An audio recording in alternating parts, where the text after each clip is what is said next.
Salut les fous du ballon et bienvenue dans cette nouvelle vidéo qui parlera de football. Vous le savez, nous sommes à la mi-saison, il est l'heure de faire un bilan. C'est pour ça qu'on a choisi chacun un top, un flop et une équipe qui nous étonne pas. On va vous présenter ça aujourd'hui. Et pour ça, je suis avec mon compère Colin. Salut Colin. Salut Johan, comment tu vas? Ah bah très bien et toi? Ça va très très bien et on est ravis d'être là pour parler de ce nouveau sujet que je trouve assez intéressant de l'évoquer avec vous. C'est un sujet qui est quand même assez subjectif parce qu'au final on va choisir 3 équipes chacun dans toute l'Europe, dans tous les championnats majeurs. Donc il y a plein d'équipes que l'on ne va pas aborder et qui auraient pu être intéressantes à aborder. On vous invite déjà à en parler en commentaire et nous dire aussi quel est votre top, votre flop et votre équipe qui ne vous surprend pas, car il y en a énormément en fait qu'on peut catégoriser là-dedans. Est-ce que par hasard on commencerait pas par les moins bons, Par les histoire de flops, finir sur une note je positive? trouve que c'est une très bonne idée. Parlons déjà de ce que c'est un flop d'après nous. Pour moi, un flop, c'est une équipe qui ne répond pas aux attentes que l'on avait. Dans le sens, pour certains, le PSG deuxième de Ligue 1, c'est un flop. C'est pas forcément une équipe qui va être reléguée l'an prochain. Ça peut être aussi quelque chose d'un peu plus simple, mais c'est juste une équipe qui ne répond pas à nos attentes et où on les plaçait en début de saison. Si on sait déjà ce que c'est un flop, je te propose de présenter le tien. Alors, mon flop à moi, malheureusement, ça va pas te plaire. Pour moi, le flop, c'est Chelsea. Pour la simple et bonne raison que moi, je voyais bien Chelsea se battre pour le titre. C'est vraiment une équipe qui a fait un mercato vraiment 5 étoiles, un mercato extraordinaire. C'est aussi ceux qui ont le plus dépensé. Ça vient notamment du fait qu'ils ont eu des interdictions de mercato avant, donc ils ont pu, entre guillemets, se rattraper l'été passé. Et en vrai, j'attendais énormément de ce Chelsea-là.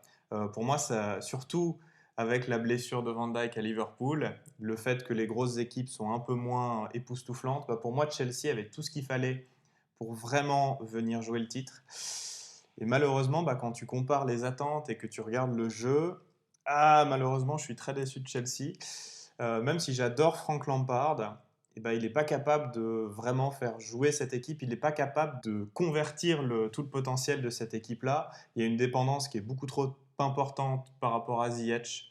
Et ça, pour moi, c'est dommage. Quand tu as un club pareil, tu ne peux pas te permettre d'être dépendant d'un seul joueur. Et voilà, pour moi, c'est un gros dommage. J'attendais beaucoup de Chelsea et au final, ils ne seront pas dans le coup pour le titre cette année. Ouais, je suis obligé de te donner raison. Ça m'énerve aussi énormément. Mais je suis obligé de te donner raison pour plein de raisons que je ne vais pas aborder maintenant parce que sinon la vidéo va durer 1 heure et demie. Mais voilà, je suis d'accord avec tout ce que tu dis et bah, espérons que l'an prochain soit un peu meilleur pour les Blues. Une année à jouer tous ensemble, ça peut aussi aider. C'est sûr. Est-ce que tu veux nous présenter ton flop? Oui, et puis bah, moi je reste aussi en première ligue et je vais te parler d'une équipe qui est arrivée en première ligue l'an passé, qui a fait une première saison plus que correcte, qui sont finis dans le top 10, c'est Sheffield United, qui l'an passé a été ultra intéressante. J'adorais les regarder jouer parce que c'est vraiment une équipe qui jouait comme s'ils avaient rien à perdre et ils avaient un des jeux les plus intéressants. À chaque fois que je la regardais jouer, j'avais l'impression de regarder un match de cup. Et c'est ça que j'adorais en fait avec cette équipe, c'est cette idée de on lâche rien constamment. Et ils ont eu un mercato un peu difficile, je trouve.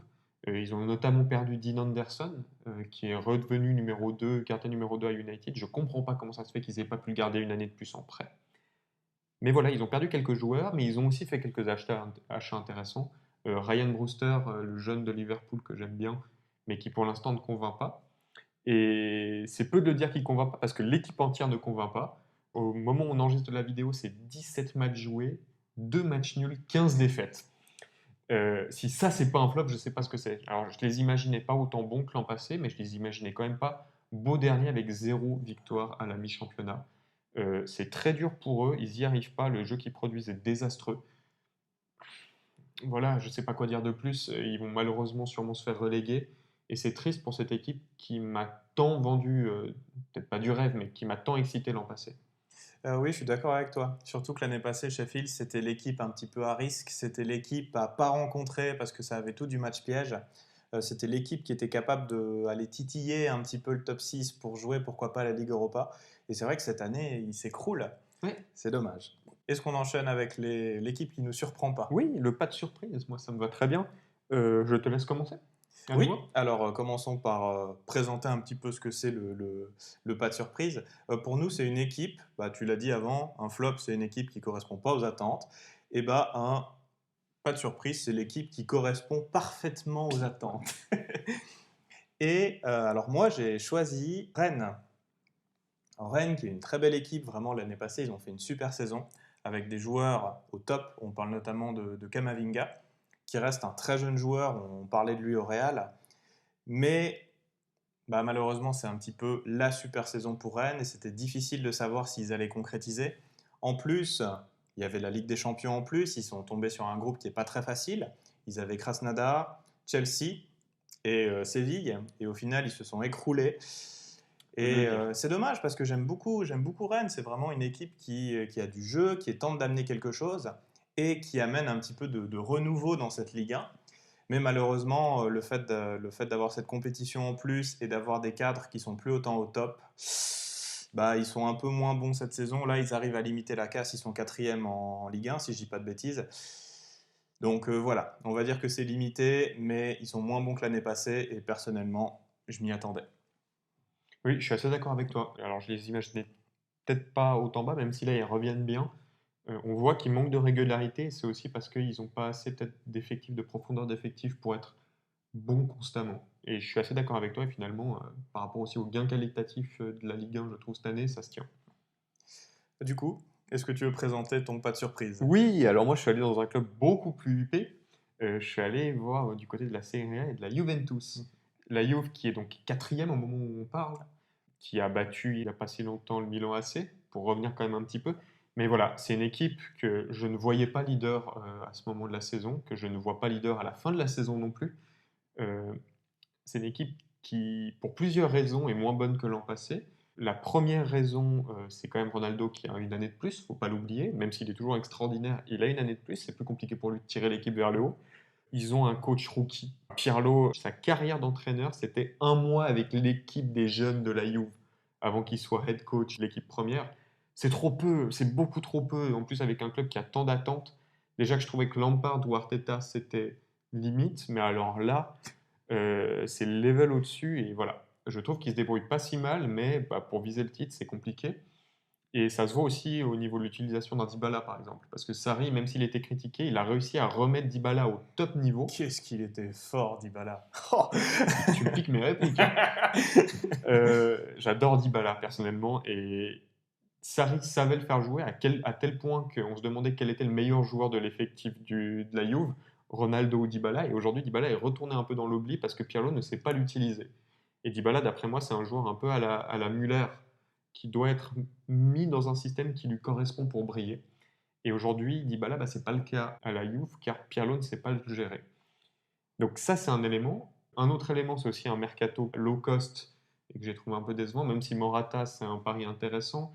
L'échange Pjanic-Arthur, j'ai l'impression que c'est un lose-lose, en tout cas sportif. Voilà, pas grand-chose en fait à se mettre sous la dent au niveau du mercato. Alors que justement, et ça vient sur le troisième argument de pourquoi est-ce que je ne suis pas surpris, c'est le gain qualitatif des autres équipes. Alors, les équipes un peu moyennes, Sassuolo, la Lazio, ou les équipes comme ça, je trouve qu'elles sont un peu meilleures. Le Napoli reste une équipe intéressante à regarder. Et les deux Milan sont juste encore meilleurs que l'an passé. Enfin, Milan AC, c'est... Et l'Inter est meilleur que l'an passé, mais donc du coup, ça donne énormément de concurrence à cette Juve. Et il y a deux Milan qui sont plus réguliers que la Juve, et donc je les vois être meilleurs. Et c'est pour ça que les résultats actuels de la Juve ne me surprennent pas. Oui, entièrement d'accord avec toi pour tout ce que tu as dit. C'est une équipe qui a des attentes énormes, mais qui n'a pas forcément fait les bons choix.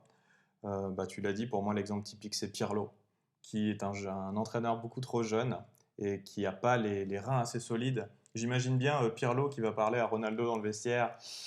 Je Compliqué. ne sais pas vraiment s'il arrive à s'imposer autant. Enfin voilà, entièrement d'accord avec toi. Passons donc au top. C'est parti. Alors, mon top, c'est vraiment un top. Dans le sens que pour moi, c'est un vrai coup de cœur.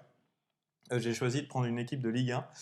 La Ligue 1, qui est un championnat plutôt terne, pas toujours facile à regarder jouer. Il faut vraiment s'intéresser pour regarder la Ligue 1. Mais il y a une équipe qui, moi, m'a vraiment marqué en ce début de saison. C'est le Racing Club de Lens, qui est une équipe promue, qui est une équipe surtout historique de Ligue 1, Ouais. et qui, cette année, alors oui, ils sont actuellement 9e si je ne dis pas de bêtises, donc ce n'est pas l'équipe incroyable qui va jouer l'Europe.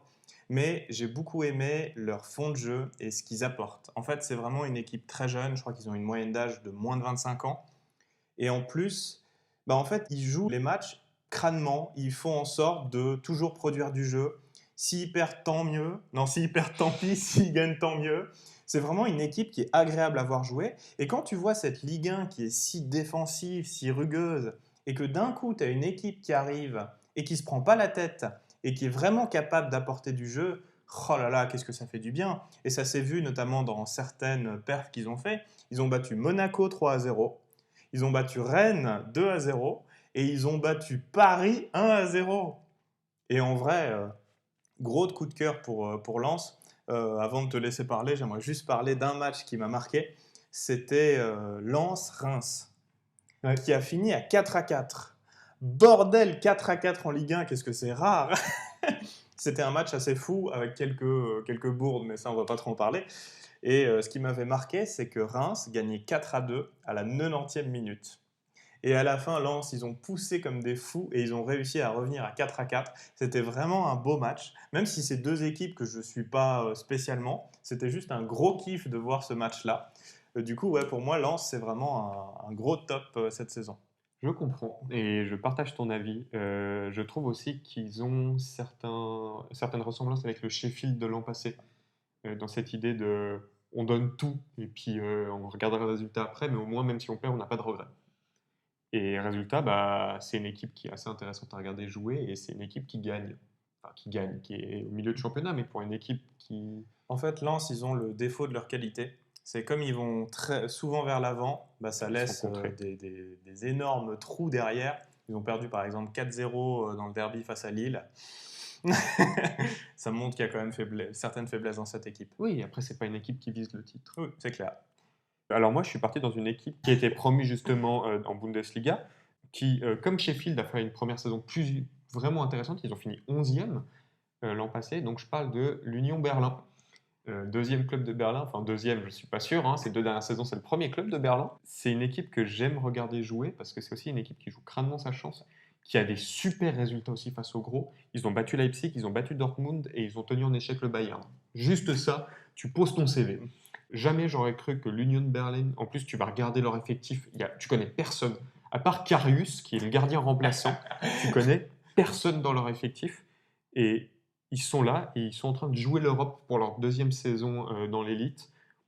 Rien à dire, bravo. Et je ne sais pas si tu sais qui est leur coach. Non, vas-y, dis-moi. C'est Urs Fischer, l'ancien entraîneur de Bâle, et c'est un entraîneur que je trouve aussi très sous-coté, qui avait fait un travail phénoménal à Bâle. C'était l'année où Bâle avait notamment battu United en Ligue des en Champions, Ligue ouais. des Champions. Donc, bref, c'était peut-être les plus belles années de Bâle en Europe. Et là, il est en train de faire un taf qui est monstrueux du côté de l'Union Berlin. Et bah, j'aime beaucoup ce qui se passe. C'est une belle histoire, en tout cas, du côté de l'Allemagne. Bravo à eux et ils méritent amplement mon titre de top. Ouais, je suis d'accord avec toi. J'aime bien parce qu'on a eu la même vision des tops. On aurait pu choisir par exemple l'AC Milan ou l'Atlético Madrid parce que voilà, ils sont en tête. Mais je suis content qu'on ait choisi deux équipes qui sont un peu plus Différente. différentes, ouais, moins connues Moins et connues. surtout bah, qui sont capables d'amener un jeu qu'on aime bien. Du coup, ouais, j'aime beaucoup ton choix. Eh ben, dites-nous aussi en commentaire si vous aimez nos choix, si vous partagez aussi nos avis ou si au contraire vous n'êtes pas du tout d'accord et n'hésitez surtout pas à donner aussi vos tops, vos flops et votre équipe qui ne vous a pas surpris. En attendant, on vous dit à tout bientôt pour une prochaine vidéo. Salut! Ciao!